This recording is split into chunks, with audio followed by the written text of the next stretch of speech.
pakan terbaik untuk burayak. Perbedaannya itu apa aja sih, Mang? Kayak infusoria, artemia, atau kutu air itu.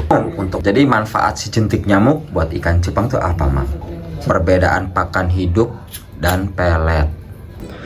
Yo, assalamualaikum warahmatullahi wabarakatuh. Di video kali ini kita akan membahas tentang pakan ikan cupang dari burayak sampai dia dewasa. Jadi pakannya apa aja sih? Yuk, kita langsung tanyakan ke Mang Elay. Assalamualaikum warahmatullahi wabarakatuh. Waalaikumsalam warahmatullahi Mang Elay, cager. Woi, cager boy.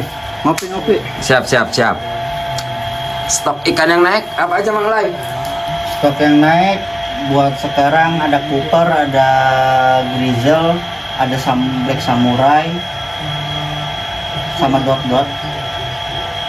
Tapi video kali ini nggak ngebahas itu, Mang. Hampura ya, Mang. Itu nggak bahas lauk-lauk lainnya. Jadi saya datang ke sini tuh mau membahas tentang manfaat pakan. Oh, nanya tentang pakan. Iya, that's right. Oke. Apa nih yang mau ditanya nih, Bang Boy? Nah, Siapa tuh ada yang bisa saya jawab. yang pertama, pakan terbaik untuk burayak. Untuk burayak ikan cupang. Yoi. Untuk burayak ikan cupang itu ada dua sih. Ada tiga malah. Ada infusoria, bisa artemia, bisa kutu air. Nah, kalau untuk infusoria sendiri itu dia tuh termasuknya bakteri pengurai sih. Oh, bakteri pengurai. Jadi kita kalau pengen ngasih makan pakai infusoria tuh gimana? Kalau mau bisa bikin juga sebenarnya kalau untuk infusoria. Tapi kadang sebenarnya mah di air tempat breedingnya juga udah ada sebenarnya infusoria, cuman kapasitasnya nggak banyak. Gimana caranya? Kalau pengen enak tuh kalau mau breeding, ini mah cara saya aja ya. Yoi.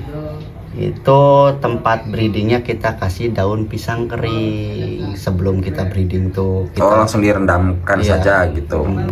Direnemin ke airin, nanti di situ bakal ada infusorianya karena ada proses pembusukan. Oh, dia muncul sendiri kan? Nah, terus selanjutnya apa? Kutu air. Artemia. Oh, artemia. Kalau untuk artemia sebenarnya yang lebih simpel, yang nggak mau ribet-ribet ini ya, soalnya nyari gitu. Ya kan banyak yang jual juga ya kalau untuk artemia. Ya soalnya saya dulu juga kan kalau lagi malas nyarok tuh pakai apa? Tadi tuh artemia ya. Cuman agak jebol juga kantong. Artemia dan kutu air. Kalau kutu air dia masuknya protozoa gitu. Nah, kalau si kutu air kan emang umum ya. Jadi hampir semua, mungkin 90% pada pakainya kutu air semua untuk burayakan kan. Maksudnya kalau dia mah udah pakan umum juga gitu. Nah, jadi perbedaannya itu apa aja sih, Mang? Kayak infusoria, artemia, atau kutu air itu kan untuk pakan burayak ya. Jadi buat manfaatnya juga gitu tuh. Karena kan banyak juga orang-orang yang nggak tahu, taunya kutu air, bahwa di situ tuh ada kayak infusoria, artemia, atau tadi itu apa, kutu air kan. Soalnya kalau untuk kayak tiga pakan itu ya sebenarnya mah gak jauh beda sih. Cuman paling dari kandungan gizinya aja ya. Kalau gizi apa protein? Nah, itulah. Maksudnya ke situlah. Protein. Nah, kalau misalkan infusoria kan dia nggak ukuran yang terlalu kecil lah ya. Lebih kecil dari kutu air. Lebih kecil daripada artemia. Oh, lebih kecil lagi. Dia warnanya putih dia. Kecil. Warna. Jengkam yanggang letikan mana? Letikan eta sih kan jengkam yanggang mah. Nah, lawan si sarana artemia. Nah, kalau artemia sama kutu air sebenarnya perbandingannya hampir sama. Berhubung artemia itu dia dari air laut, dia untuk penyebaran, misalkan dia tuh nggak bisa menyebarkan penyakit. Jadi steril aja gitu ya. Dia lebih steril. Sebenarnya lebih aman. Iya, lebih aman artemia karena dia lebih steril, dia dari air asin. karena penyakit dari air asin ke air tawar dia akan mati. Netral ya? Netral. Nah, untuk si kutu airnya, Kalau kutu air sebenarnya 11-12 kayak artemia untuk kandungan protein. Nah, yaitu kalau mau pakai kutu air paling dibersihin dulu. Ada juga petani yang di luaran sana kalau misalkan untuk burayak dia kutu airnya disaring lagi, Om Boy. Diambil yang anakannya. oh yang lebih kecilnya lagi. Oh, dia disaring dulu, ada kutu air saring tuh disaring dulu baru kasihin ke burayak. Bukannya si kutu air itu dia mecah gitu ya? Ya, berhubung ya macam-macam lah. Kadang gimana peternak. Oh, tergantung petaninya juga ya. Tergantung petani. Kalau saya sih emang langsung aja. Nah, jadi pertanyaan selanjutnya nih. Sebenarnya sih pertanyaannya pengen daging-daging, cuman ini kan Daging apa nih? Daging kebo? Ya, pokoknya sih. Ya, ini kan sebenarnya kayak gini juga banyak juga ya yang nggak tahu gitu tuh. Jadi kita jelasin aja di sini. Terus kapan sih burayak cupang mulai makan casut?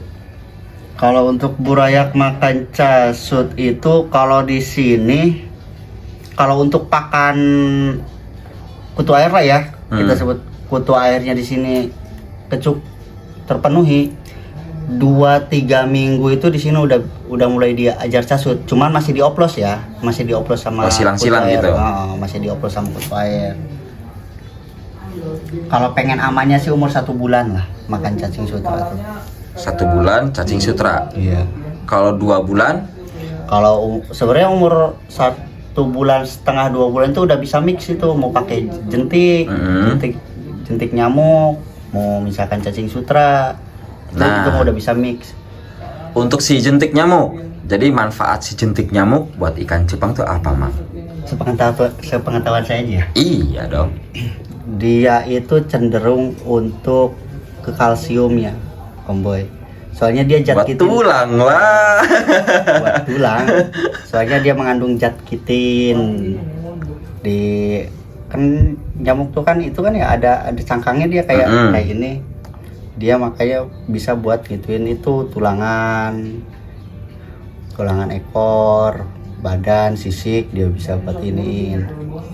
Nah, jadi kalau perbedaan casut sama jentik itu apa? Kalau casut itu kalau misalkan lihat pernah lihat di mana ya, di bah Google kalau nggak salah ya. Casut itu sebenarnya mau untuk proteinnya dia lebih tinggi banget ya. Masih di atas rata-rata. Soalnya casut itu protein, lemak sama air. Kalau untuk jentik dia kalsium, zat kitin itu sama protein tok. Kalau misalkan kelebihan makan, kan ada yang ngomong nih dulu itu banyak yang ngomong kalau kebanyakan makan apa tadi, jentik ya? Jentik apa casut? Jentik. Kalau casut udah pasti dia ikannya gemuk.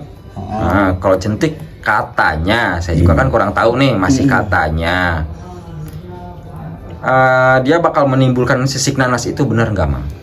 Nah, itu sebenarnya gini, kembali lagi bagaimana kita cara penanganan ketika kita dapat pakan, cara nyuci. Oh, berarti harus dicuci dulu, dibersihkan gitu ya, sampai bersih dulu, baru kasih makan. Untuk penanggulangan sebenarnya kan karena penyakit yang ada bawaan dari alam kita ngambil.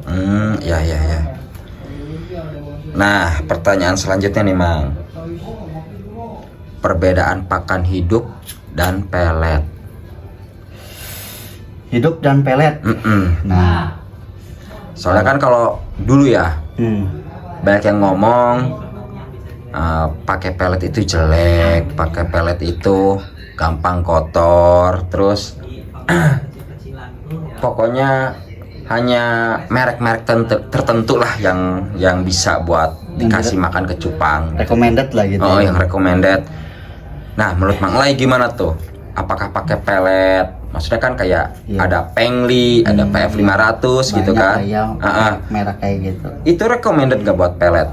Buat ikan cupang. Ikan cupang. Kalau untuk pelet sebenarnya bagus-bagus aja, Om Boy.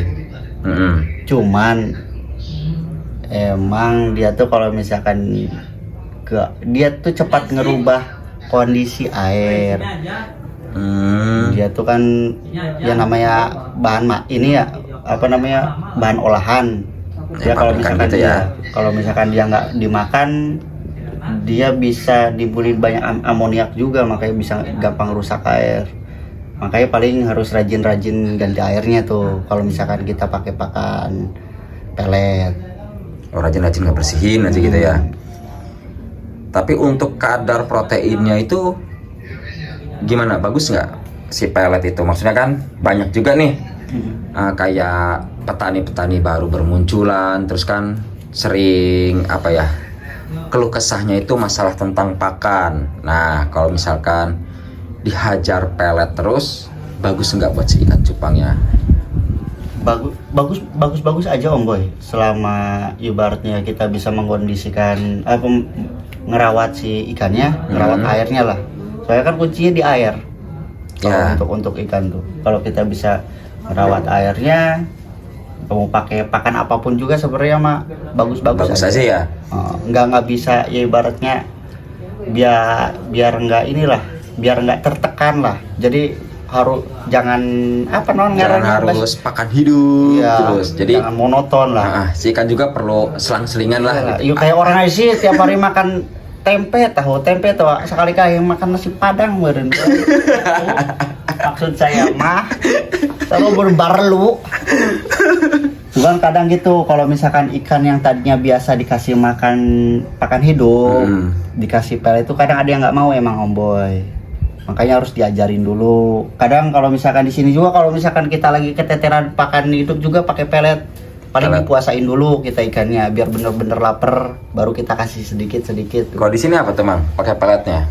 Paling pakai PF 500 Om Boy. Oh, nggak pakai yang bermerek itu kayak NRD apa MEM? Mahal. Oh, mahal. Khasiatnya mahal, sama aja. Sarua bae sebenarnya mah. Kan tetap untuk pelet-pelet untuk kecil itu dia untuk pertumbuhan. Pabrik juga bikin pelet itu nggak sembarangan, tetap di situ ada premiknya, ada untuk vitamin yang dimasukin gitu. Tapi emang cenderung kalau untuk pelet-pelet kayak begitu yang ukuran kecil itu untuk pertumbuhan ikan begitu. Setahu saya ya Om Boy ya, waktu kerja di pabrik dulu. Siap. Yang penting kan kita sudah ngasih nih edukasinya. Sepengetahuan saya aja untuk para netizen. Maaf kalau misalkan ada yang kurang-kurang. Ya, yang penting kan tadi itu jangan memaksakan kalau tidak ada pakan hidup ya. Oh iya, sok. Nah, jadi Mang Lai, kesimpulannya tuh untuk pakan gimana tuh? Kalau untuk pakan itu semua pakan itu baik. Yang penting mah jangan berlebihan. Oke? Karena yang berlebihan itu tidak baik. Oke, siap. Begitu Om Boy. Nah, jadi guys, pembahasan tentang pakan ikan cupang tuh sudah cukup jelas kali ya. Jadi kalau ada tutur kata yang belepotan atau kurang lebihnya, ya mohon maaf. Karena kita juga emang lah ya, lagi sama-sama belajar. Sama-sama belajar. Dan ini juga maksudnya dari pengalaman Mang Lai ya, bukan dari pengalaman orang lain dan orang lain gitu tuh. Maksudnya ini ya dari Mang Lai lah gitu apa tuh. Adanya aja, saya nggak mau dilebih-lebihin karena yang berlebihan itu tidak baik. Nice. Oke. Jadi cukup sekian video kali ini. Kurang lebihnya mohon maaf. Wabillahi taufiq wal hidayah. Wassalamualaikum warahmatullahi wabarakatuh. Yo.